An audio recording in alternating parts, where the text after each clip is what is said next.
Since you got your private license, you've probably flown to a number of destinations that are off the beaten track. After all, that's one of the big benefits of general aviation flying. You get to choose the destination.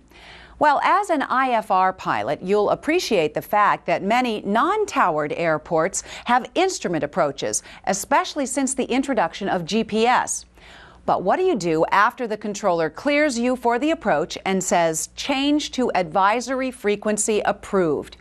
With that clearance, he's guaranteeing you separation from all other IFR traffic. Notice my emphasis on IFR. Depending on the conditions, you could have a lot of VFR folks in the airport area. Most of the time, your non-towered destination will have Class Golf uncontrolled airspace from the surface up to 700 feet AGL. As you remember, the VFR weather minimums in Class Golf airspace at 1,200 feet or less above the surface in the daytime are 1 mile visibility and clear of clouds.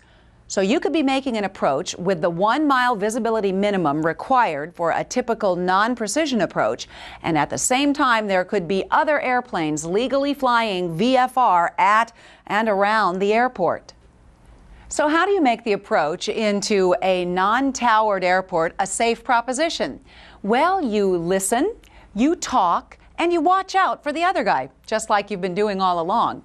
First, if your destination airport has an automated weather observing system, listen on that frequency before you start your approach. The reported weather can give you an idea of the potential for VFR traffic. You're much less likely to have any with a 400-foot ceiling. And use the wind direction as a clue for what runway other aircraft might be using.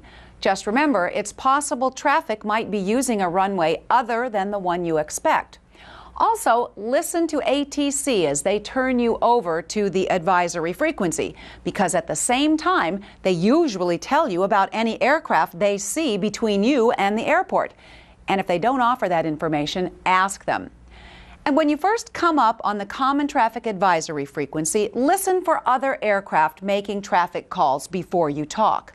When you do talk, self-announce your position using your direction and distance from the airport, so VFR folks who aren't familiar with the instrument approaches will know where you are. Also, announce the approach you're flying, your intentions, and ask for advisories. For example, you might say, Mount Comfort Unicom Cessna 359er Echo Sierra is 5 miles east on a straight-in ILS approach to runway 25, descending through 2,600 feet for a full stop landing. Request airport and traffic advisory. If you're arriving during business hours of the local Unicom operator, they might tell you if there's traffic in the pattern. Or you're on one of those few airports where a flight service station on the airport provides local airport advisory service. The FSS will tell you the position of any traffic they're aware of. And if you don't get a response, try asking for an airport advisory from any aircraft in the vicinity of your destination. There may be someone who's just departed the airport or just landed who can give you a general idea of the traffic or the runway in use.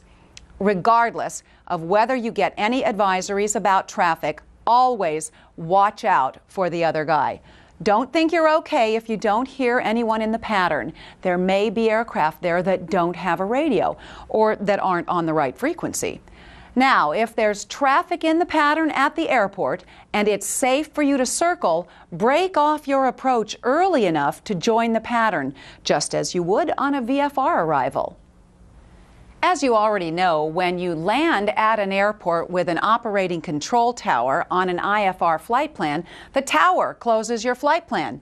But if there's no tower, you'll have to close your IFR flight plan yourself.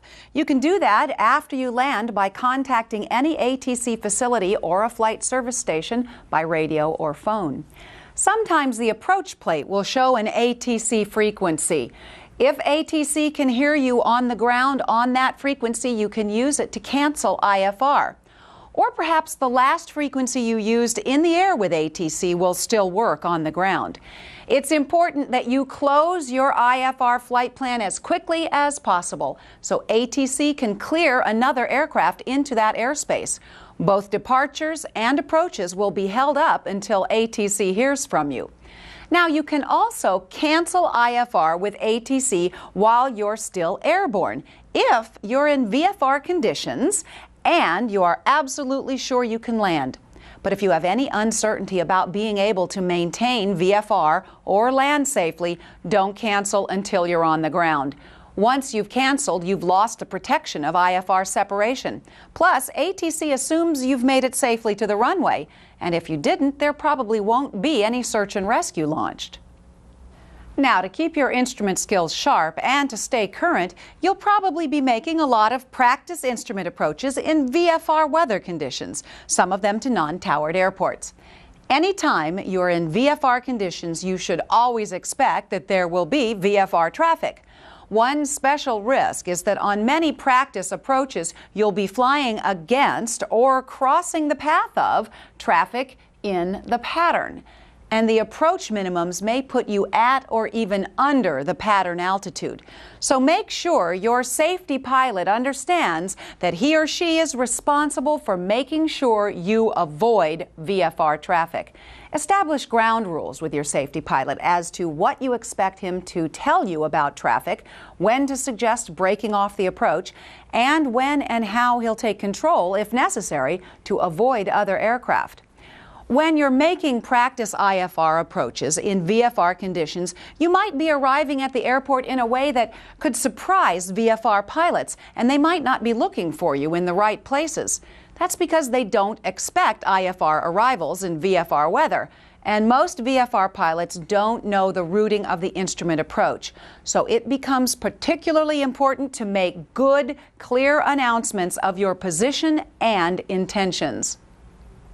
If, for example, you were shooting a practice VOR Alpha approach at Lake in the Hills, Illinois, you would arrive at the airport nearly 90 degrees to the runway and to downwind traffic at a little over 600 feet above the surface.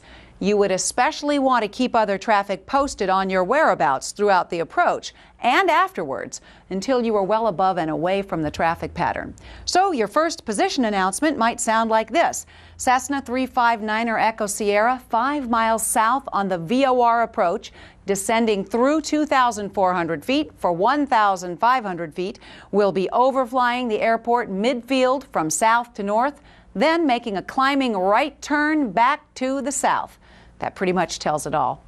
So, as you can see, when you're landing at a non-towered airport on an instrument flight plan or shooting practice approaches in VFR conditions, just remember to use your good see and avoid habits and report your position accurately. Do that, and you will greatly help other pilots look out for you, and you will fit in much more smoothly.